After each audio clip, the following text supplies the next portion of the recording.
Hey everyone, so I am Shashank Jaiswal. I am a data scientist at Clustr, and I'll be presenting here Adam for Fifth Elephant.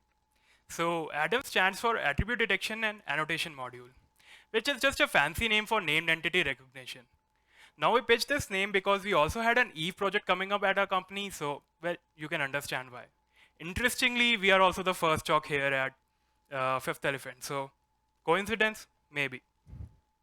So as I said earlier, Adam is an advanced named entity recognition module for domain-specific data designed specifically to deal with the absence of label data. It leverages concepts from weak labeling to deep sequence models and the concept of active learning. So to understand anything what Adam does and how it is formed, let's first understand what named entity recognition is. So in a very layman term, if I speak, it's just actually picking out important stuff from a sentence, like a name of a person, or the position, or an organization. Or it can mean something really different in different domain. For example, in hospital records, symptoms, diagnosis, or diseases can form named entities. Now imagine you are trying to make an algorithm or develop an algorithm which can predict some diagnosis given some symptoms. You can imagine the importance of such tools like Adam in that domain.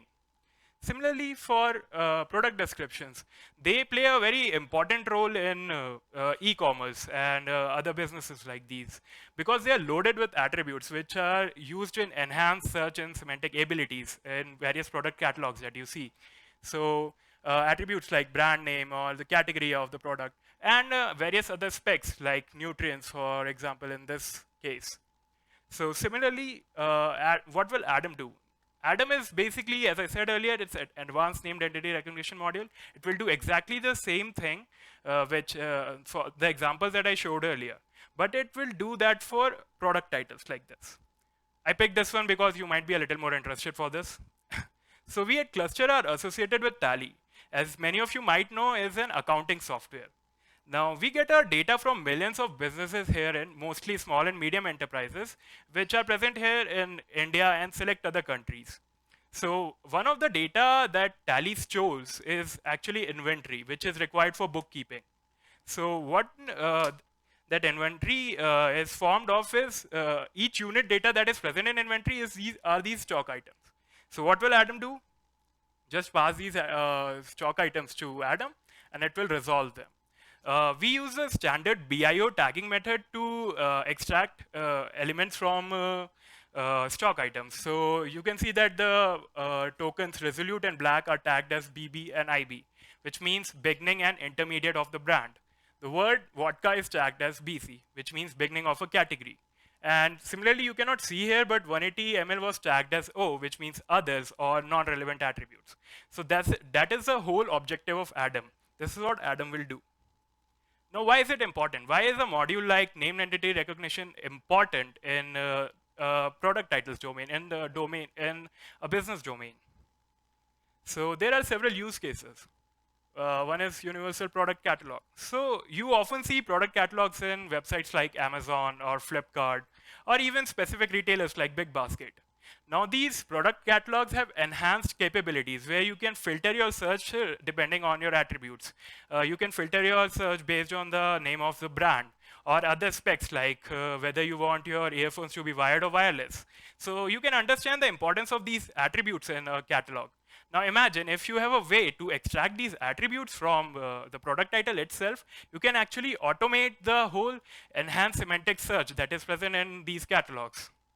Similarly, aggregation and market analysis, lift insight, demand insight, popularity of a brand in a given location, penetration of a brand in a given market, or competition for any certain category of product, price distribution, etc.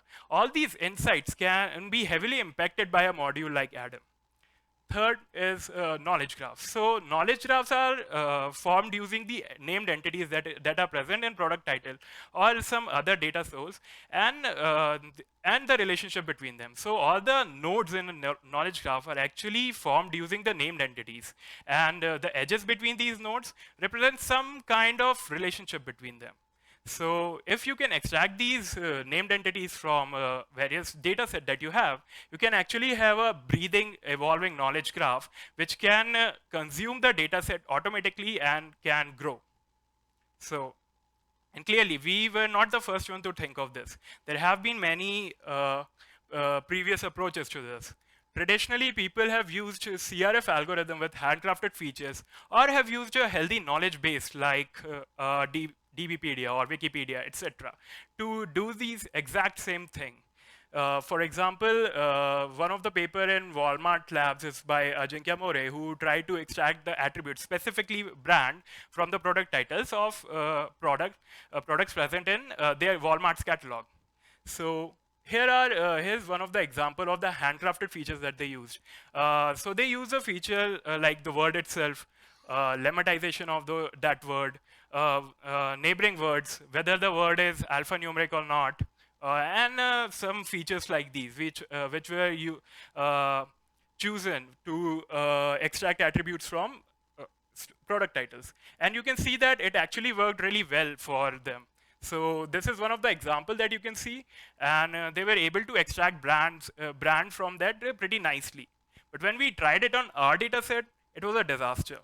The reason being, our data is extremely variant. It's acquired from millions of sources, and there is no check between how do you write a stock item or how do you write a product title. So the problem is it couldn't perform very well on our data set that we had. Although it worked really well for very famous products like Maggie and Wheat, etc. And there are some other works like, so there are many off-the-shelf tools, like the very famous one is Stanford's NLTK, which is just like a plug and play. You can directly download the resources and start playing with it. But the problem is they were trained on natural languages, languages which have proper grammar in it. So for example, here one of the sentences, Barack Obama is the next president. It's a pretty old sentence, but it will do. And you can see that it extracted the name of the person and organization pretty well. But the problem is these attributes were not required by us. These are very irrelevant attributes to us. And you can see in the next example, it basically was really poor. Everything was tagged as noun, and it couldn't actually differentiate between anything. So that's why you couldn't use any off-the-shelf tools. Then comes the state of the art, paper by Lampel and Zuzma, and there were many other names that I couldn't pronounce. So these people have worked on really complicated neural network architectures, including BiLSTM, CNN, and CRF, to produce an accuracy for such tasks close to 90 to 95%, which is amazing in this field. Deep learning has actually taken a big leap from traditional algorithms. But the problem with them is they either required a large label data set, like the paper by Lampel and Zuzma. They showed that they required around millions of sentences to reach convergence. But so that wasn't the case with us. That is not the case with most of the industrial data that is present there, specifically in textual area. So, and other papers who claims that they have done it in a very less amount of data set are very domain specific. Like they have a very narrow segment. For example, the paper here by OpenTag was actually, they showed their result only on specific segment like dog foods, which you can understand how narrow that segment is. And the problem is we didn't have that information. We don't have a data segmented already so that we can work on them. So we had to think of something else. Also, there are some additional challenges that were taken care of in any previous paper. So because, as I said earlier, we get our data from multiple sources, so there is a lot of variance in our data set. For example, this is a proper written stock item, which is very easy to understand. This one, not so much. Here, N actually stands for Nivea, and talc is actually full form, it's short for talcum. But okay, it's still workable. This one is horrible. It's not the BMW that you guys are thinking of. It actually stands for Bisleri mineral water, which we could understood only because we found out who was the retailer of the stock item, who actually holds the stock item. That's how we actually got to understand that. And then there are some other problems, like the data set is extremely noisy, the spelling of sun drop and heart is terrible here. So these are the problems that we had to face. And that's why any traditional approach couldn't scale, and all the state of the art required a large amount of data set that we didn't have. And please note that BMW is actually written in red because we don't claim that we can solve them by today. So here's what we need. We need a model that can predict tags relevant to our domain. Like, okay, for this session, we'll only focus on two attributes, brand and category. So we need something which can extract those. We need a model which can scale across various segments. We cannot have a model which can be very good in one of the segment and terrible at another segment. We need something which can scale across all the segments that we had. Then we are not claiming that we'll show some crazy unsupervised algorithm here that can predict attributes without supervised learning. So yeah, so there is a fact that we require some label data to work with. But what we are claiming is that uh, we'll reach that point, we'll reach that maturity with the minimum amount of label data that is required. And there is actually a significant gap between the amount of data that we require to scale and the amount of data that is presented by many research papers. Also, we need an approach that can scale on streaming data. So that's a specific case for Tally. We'll not get all our data at once. We'll have a streaming batch system. So we needed an approach which can scale every time there's a new, every time a new batch arrives. It shouldn't happen that I need to take a big dump of sample from them and then get them manually labeled to scale, which could be really costly. And then the last point is pretty obvious. It is needed, obviously. Now let's take a deeper look at the architecture and the training process of Adam. So I have presented Adam as a data science problem till now. Now let me present Adam as a machine learning problem. You provide a sequence of input to Adam. Please focus on the word sequence. It actually, I think you can understand what here by sequence I mean, but please focus on that. That would be helpful in later slides. You just pass it to Adam, and what will Adam do? It will predict the tags corresponding to individual tokens here. This is pretty obvious. I think you can understand that. Moving forward, so here are the approach that we took to train and design Adam. It is actually divided into three crucial parts. The first one is weak label generation. So we had nothing to start with. We had actually zero label data. All the data that we had was unlabeled. But we had a small amount of knowledge base. So knowledge base consists of dictionaries of these attributes. Like we had some amount of brands. We have a few categories and other attributes like flavors and color, etc. So what we did is we used them, and then we took a lot of stock items and then used a complicated string matching algorithm to automatically label them. And they had to go through a quality check, after which we received something like this. So this quality check was necessary so that because there is a lot of ambiguity that was produced using this approach. For example, if let's say if Apple is present as one of the token, it can be tagged as both brand and category. So there were many ambiguity that was present, and this approach couldn't resolve them. That's why there is a quality check in between, which remove any result with such ambiguities. So we passed around 1 million such stock items through this approach, and only 8,000 were able to pass the quality check. You can understand how weak our knowledge base was to have this result. So we started with around 8,000 weakly labeled data set to moving forward with. Now let's talk about what goes inside Adam. How is its architecture? It comprises of, again, three crucial layers. First is word embedding layer. The second is bilistim layer. The third is CRF layer. I'll explain these layers briefly in the next few slides. And this is what Adam is supposed to do. The first is word embedding layer.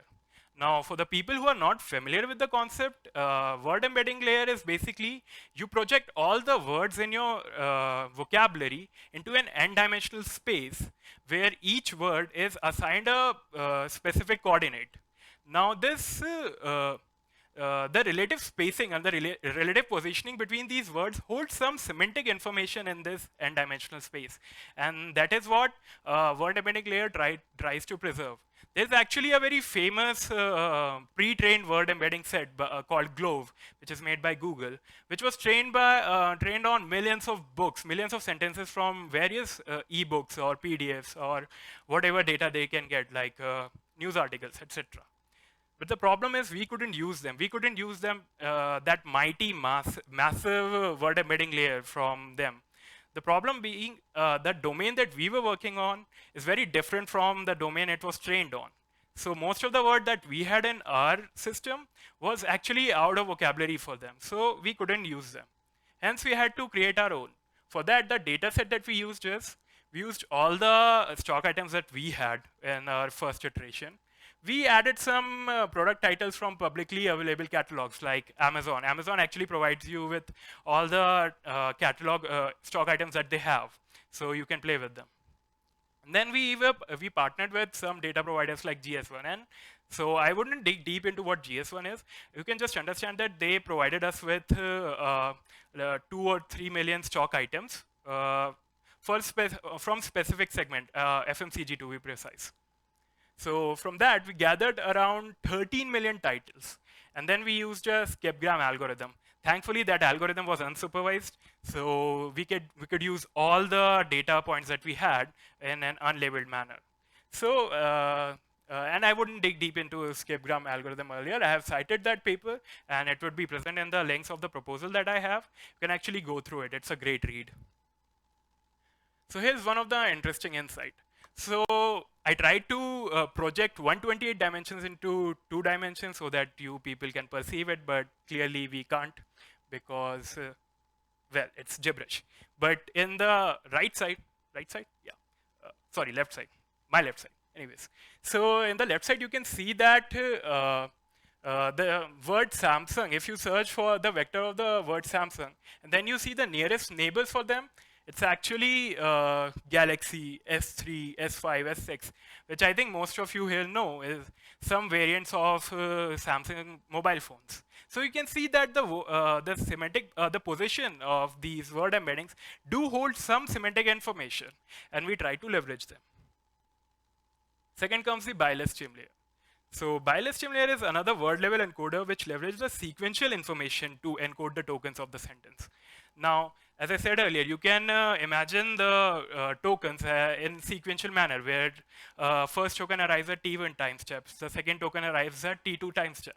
So at any time step t, not only the input is that embedding of that token at time t, it's actually some context from past also. So as you can see in the diagram, some context is passed from previous time step at every time step. So this is how it tries to predict some output based on some previous context that was passed along. Now, why was this necessary? Why was this another word level encoder necessary after word embedding? So you can see 2 sentences here. Both of them are formed by a similar word, but only one of them makes sense and the other one not. If you look at second one, it's properly written. The brand name, the brand comes first, then the category, then unit of measurement, and the measurement itself, etc. But if you look at the first sentence, it's actually just a jumbled word of first form, and it starts making very less sense compared to the first one. So this is the information that LSTM can hold, which the only word embedding layer could not. And that's why bi-LSTM layer was used to leverage it. Then comes the third layer, conditional random field. It's the old traditional CRF algorithm, but it's now fitted over top of 2 heavy neural network layers. So again, this is also a sequential algorithm which has similar concepts like bi-LSTM layer. But it had one more advantage, and that's why we use them. It is the only layer that leverages the output label context. For example, the sequence of output should also matter. Bi-LSTM layer was not taking care of that. But this layer does take care of that. For example, the I tag should never, so the O tag should never be succeeded by an I tag. There has to be a B tag in between. You can understand that. So this is how CRF exploits that information. So it tries to learn a transition matrix. Now what this transition matrix is all it does is tries to learn the cost of transitioning from one tag to another tag. Like for example, row 0, column 1 holds the transition cost from BB tag to IB tag, and similarly everything else. Now you can understand some of these costs should be really low. Like you'd often see IB tag to be succeeded by to be preceded by a BB tag, but it would be very. It should never happen that an O tag is succeeded by an IB tag. There would be a BB tag, as I said earlier, would be in between. So some of these value would be really high, some of the cost would be really high, some of the cost would be really low. And this is how it gives the importance to the output context of the algorithm. Then comes a loss function. Now I understand people who are not from the mathematic background, this equation can seem really scary. Trust me, people who are from mathematics background and don't know about this, it can be scary for them too. So instead of directly jumping into this, I will first explain this with an example. So here you can see that in the bottom there a sequential input is given, and in the first column it's actually all the tags that are possible. Now each column that you see holds the value of probability of a certain token being a certain tag. For example, the probability of the token Maggie being BB is actually 0.80. The probability of noodles being BC tag is 0.71. And the scores above each arrow that you see is actually the probability of the transition. For example, the probability of transition from BB tag to BC tag, it's actually 0.7. So this is how you calculate the total energy that is required for a given input of stock item to attain a particular sequence of tags. So you can see how total energy is calculated. It's just the summation of log of probability values of all these probabilities. So, so for a particular sequence, you'll get a particular energy score. Now, ideally, what should happen for the correct tag, sequence, the value of energy should be really low, close to 0. It should be really low. The magnitude should be really low. And this is the loss. This is the basic loss function of the module. This is what the model tries to minimize for every correct sequence. And in this example, so this is basically what this loss function tries to extract. The energy equation that you saw is actually these summation values. So the the function here you see that is the function that generates those emission score, basically the probability score and transition score. And yeah, T is just for time, I is ith time step for something, and lambda is just a trainable hyperparameter. Now ZX is a normalization score here. It's actually so there can be, for any given input sequence, there can be length to the power n possible sequence, output sequence possible. So this is, so we try to normalize that score by summation of all these values, because see, the output energy is dependent on the length of the sequence. So we try to we need a way to normalize that. Hence we used a normalization value. And this is a very standard process for any sequential algorithm. It's actually likelihood. This is how you calculate the likelihood. So that's what we used. Now here are some of the results. Now this is the result with only BiLSTM as final layer and not CRF layer. So without CRF layer, you can see that it still predicted okay-ish output. I mean, for example, in the first example, it's not wrong to say that ghee is actually category and bread is a brand. But when we use CRF layer, it actually, the smoothness increased. Cow ghee is actually more relatable category here. Similarly, Patanjali Kesh Kanti is the complete brand sequence. And something else. So that's why we used CRF layer at the end. Now, people who have worked in this domain can argue that BiLSTM, if you had used a thicker BiLSTM layer, it would have given me a similar result as with CRF. Yeah, and I wouldn't argue with them. They are absolutely correct about it.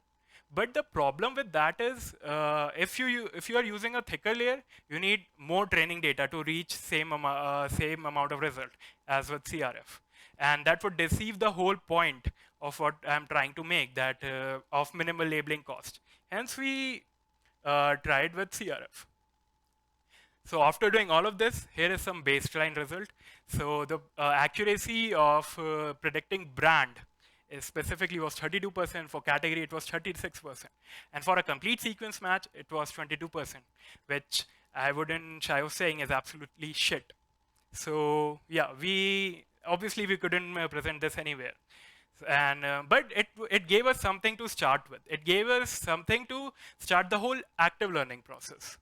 Now, one limitation with our automated weak label generation processes is that it is constrained by the completeness and quality of knowledge base that we have, and we had a poor one. So from those, we were able to get only 8,000 weak label data set.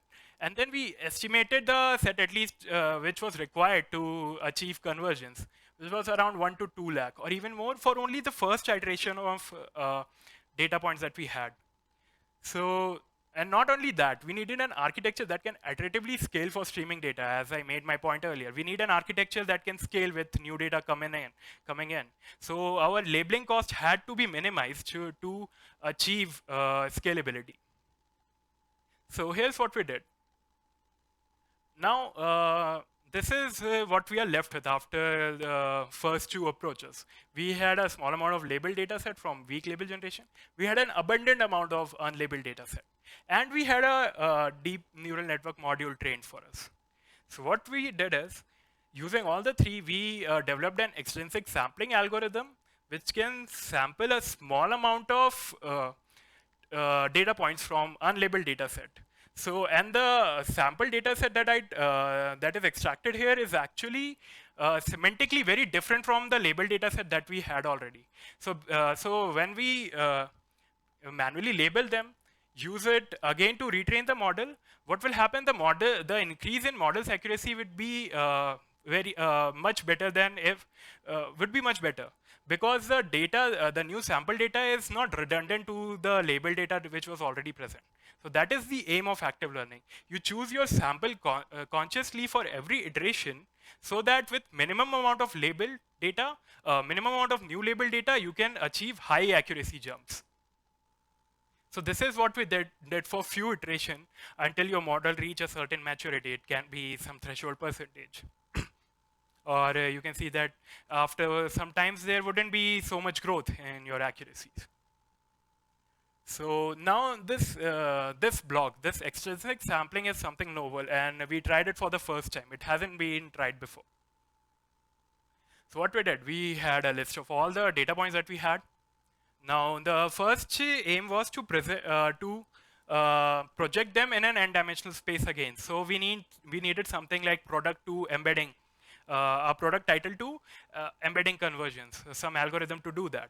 So for that, what we did is we used the bilestim layer from the architecture itself to project each of the product title into an n-dimensional space. So here you can see that every dot that you see, every black dot that you see is actually one of the data points. And the colored ones are actually the ones which are already labeled. So this is how we projected in an n-dimensional space, 200 dimensions to be precise. So next step is we tried a simple k-mean clustering for this.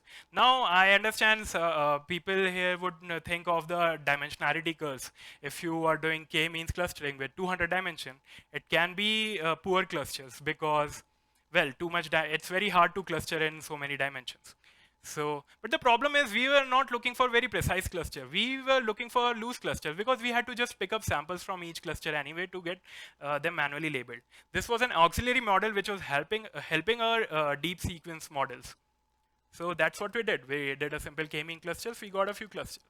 Now next step is simple. We had to pick a few samples from each cluster which would aggregate to a certain number. For example, 1,000 for each iteration. So, and the algo to pick it up was very straightforward. We just used so it was proportional to the strength, the population of data points in a given cluster, and inversely proportional to the data points which were already labeled in that cluster. So, for example, you can see from the last cluster, you'll pick most of the data points to train your model. And this is the complete Adam training pipeline. Right from the first block describes weak labeling, second block describes the neural network model that we were talking about, and the third block describes active learning. So this whole process was iterated for 4 to 5 iterations at least, and then we have some fruitful results that you can see here. So here in the results, you can see most of the products here are very different to each other. For example, the first one is from, it's a fruity jelly, but it's actually a kind of candy. The second one, I don't know what that. It's, I think, from pharmaceuticals. The third and fourth are from uh, cosmetic department apparently. Yeah. So, and then there were many unpopular products here, and you can see that the model was actually could scale in that one enormous FMCG segment that we were working on. And here are some not so positive results. So we don't claim that we reached 95% or 100% accuracy because, trust me, our data is horrible. And so there were some very uncommon sequences that were present, and the model couldn't scale on them. It was very hard for the model to predict on them. So yeah. Now here are some matrices. I can better explain this with the graph. So the orange line here you see is the improvement in complete sequence matching accuracy, which started from only 22%, and it reached around 77%. And I haven't included the results from last iteration, and in that it actually reached 82%. The final accuracy for complete sequence match was 82%. And for individual accuracies, like for brand and categories, it actually started from 0.4 and 0.39 respectively, and it actually reached to 89 and 86%. So these were the highest level of scores that we were able to reach with only 4 iterations. And at every iteration, we only took 1,000 new samples. So with 8,000 previous weak label data and only 4,000 new samples, we were able to achieve these massive jumps and higher accuracy. The last line here actually you see is the baseline traditional CRF model. We put it there to compare with the model, and you can see that the model couldn't scale with the variance that we had. So these are the proof that a deep sequence model can actually generalize much better, because the first layer, the embedding layer, you don't actually create any handcrafted features. You extract them based on the context where the words are present. So that's why it was able to scale on so many different products. So here is our contribution.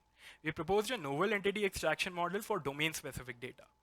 There's nothing that hasn't been done before, but to this extent, with so much variance in your data, this was the first time that it has been done. And then our models were built upon many state-of-the-art deep learning and CRF models. And then it further leverages weak labeling and active learning. So there were 3 crucial components that came all together to achieve these results. And the extrinsic sampling technique that we described earlier was actually novel. This was the first time that something like this was tried. So these were the main contributions from us. Here are the key takeaways.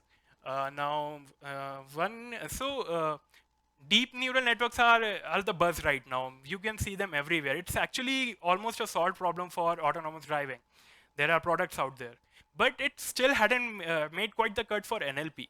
It's because the problem with the label data, the data that we have in our industry grade is so much poor compared to the data that people experiment on in labs and for research purpose. So that's what we try to show here. We showed how you can make an industrial grade information extraction module. So that is our key takeaway.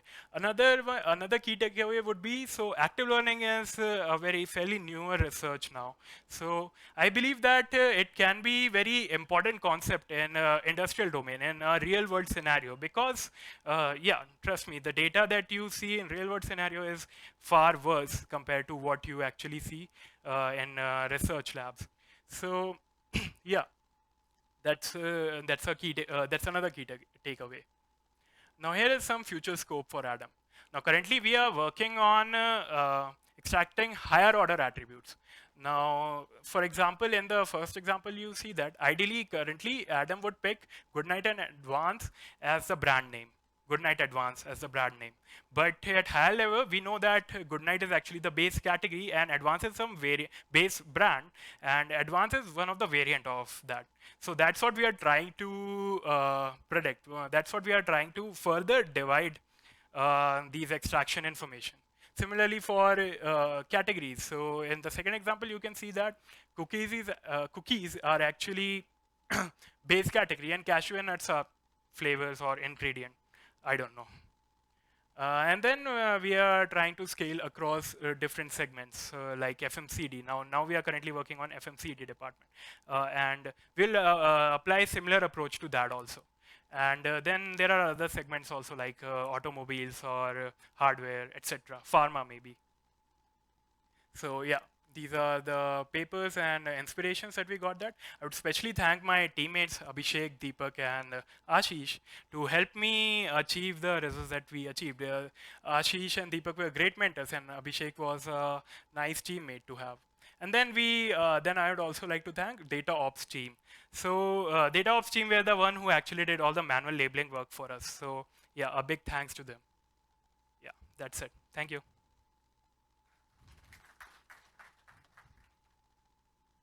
Any questions? Sorry. Yeah. Yeah. You.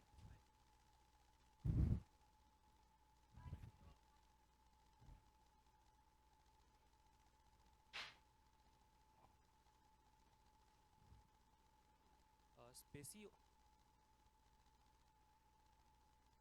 hello. Yeah. So Spacey also has NER model. Sure. So did you benchmark it with Spacey? And what I've found that they have moved from BiLSTM to convolutional layers. So have you tried convolutional layers on those? Yeah, I mean, I understand your point. And there is one experiment that is going on with convolutional layer. We are not using Spacey exactly, we are using PyTorch, but the algorithm is same. And the results were very similar to that. So we didn't move with CNN layer. See, the problem with them is CNN layer is, again, you cannot train it in an unsupervised way. CNN layer comes at very starting with characters. So the what problem that occur if you have very less amount of label data, it would massively overfit to that domain. So you cannot move with, so that's why our first layer, the embedding layer that I was talking about, was an unsupervised, it was trained in an unsupervised way, and it was a frozen layer when we moved with the architecture. So with CNN, again, so if you used any complicated structure in the first, the problem is, again, you need a large amount of label data, and you wouldn't be able to, it would massively overfit, as I was saying. So that's why we didn't try, because we are working with CNN layer for character embeddings also. So we are working with similar algorithms, but it shows this was the only approach, the simpler one module, which was actually able to scale better than compared to them. I hope that answers your question. Any else? Anyone else? Yeah. Hi. So the thing is that uh, in the whole active learning system that you have developed, is there any framework for doing this, Um, or you built it yourself? we actually built it ourselves. There is, so we don't need we needed one framework for the labeling part actually.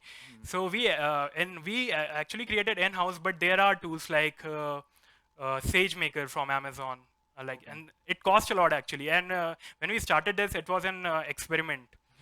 We didn't know that it might succeed this well, so So you we mean started with Sage? an in-house way. So the SageMaker has an active learning module. Is that It's what you said? so they have an annotation system for annotation module for you where you Okay. can go and manually label.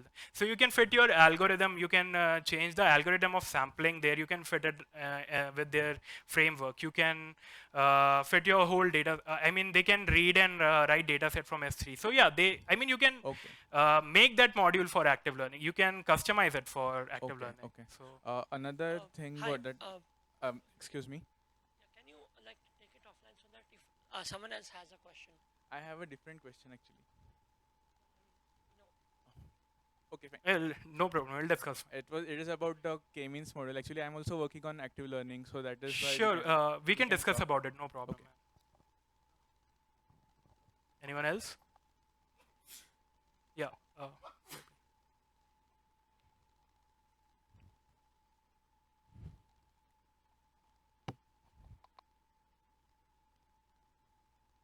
Thanks. So it was really very nice talk. I Thank you. specifically like the active learning part of it. Just Thank you. one question maybe I missed in the start. So the accuracies that you were calculating, so those were with respect to the weak labels that you created, or were those with the actual labels that you had 8K samples? No, no. So they were. So we had a separate holdout set where we calculated the accuracy. They were manually labeled.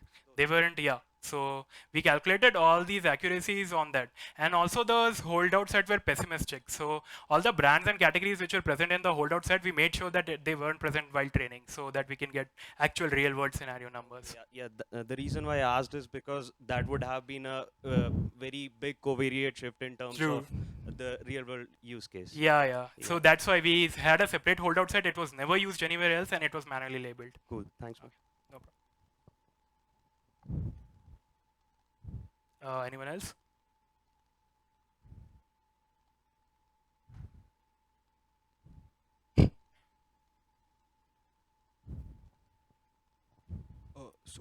After the k-means algorithm that you used, do you have any idea how many clusters were actually not mapped at all, where you probably did not take any words for probably manual labeling? Exactly, I didn't have any idea about it because I wasn't bothering about it initially. I thought eventually it will get picked up.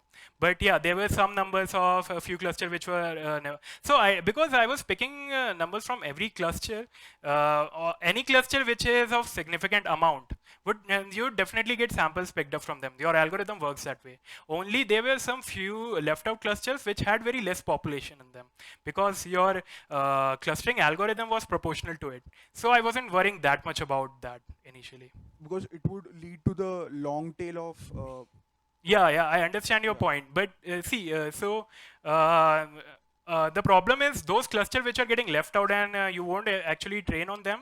What will happen is because the amount of data they present there is so low that initially I wasn't worrying about. See, I was talking about iterative data that will get right. Eventually, what would happen that it might be possible those clusters get increase in number. So what will happen? Your active learning will automatically take care of it.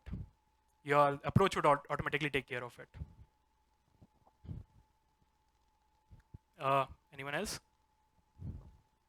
Yeah. Okay, since we have time, so other thing is that in terms of k-means clustering approach that you're using, the purity of each cluster is something that uh, affects your True. labeling process. Yeah. So have you tried any other approach? The other Yeah, thing?